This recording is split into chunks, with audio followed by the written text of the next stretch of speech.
Hello दोस्तों, नमस्ते प्रणाम। मैं ललिता मिश्रा अपने यूट्यूब चैनल ललिता देहाती गीत में आप सबका स्वागत करती हूँ। नंदन वंदन करती हूँ, नमस्ते प्रणाम करती हूँ। तो आप लोग कैसे उम्मीद करती हूँ बहुत अच्छे होंगे। तो आप लोग को एक बहुत ही प्यारा, बहुत अच्छा चुटकुला नाच गीत सुनाऊंगी, तो आप लोग सुनिएगा और कमेंट बॉक्स में जरूर बताना कैसा लगा आप लोग को यह गाना। हर हर महादेव। राजा बटत्या बखरिया लग रहा त्यों हो सैया, बटत्या बखरिया लग रहा त्यों, अलग रहा त्यों हो, अलग रहा त्यों। राजा बटत्या बखरिया लग रहा त्यों, पिया बटत्या बखरिया लग रहा त्यों।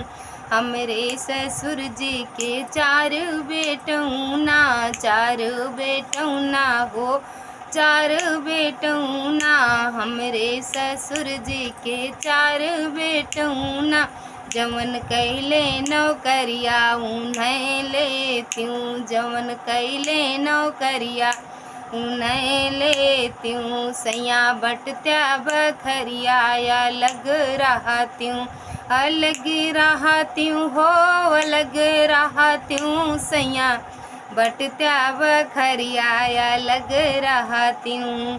हमरे ससुर जी के चार महलिया, चार महलिया हो, चार महलिया।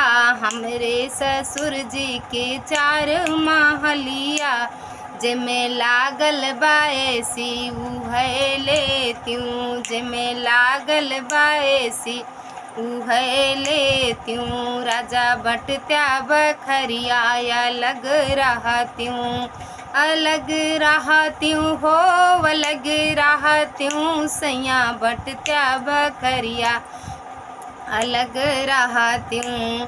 हमरे ससुर जी के चार बेटियवा, हमरे ससुर जी के चार बेटियवा, चार बेटियवा हो, चार बेटियवा। हमरे ससुर जी के चार बेटियवा, जेकर भाईल बियाहवा उन्हें लेत्यूं, जेकर भाईल बियाहवा उन्हें लेत्यूं। सैया बटत्या बखरिया लग रहा त्यों, राजा बटत्या बखरिया लग रहा त्यों। पिया बटत्या बखरिया लग रहा त्यों, करेजा बटत्या बखरिया लग रहा त्यों। धन्यवाद दोस्तों, अच्छा लगे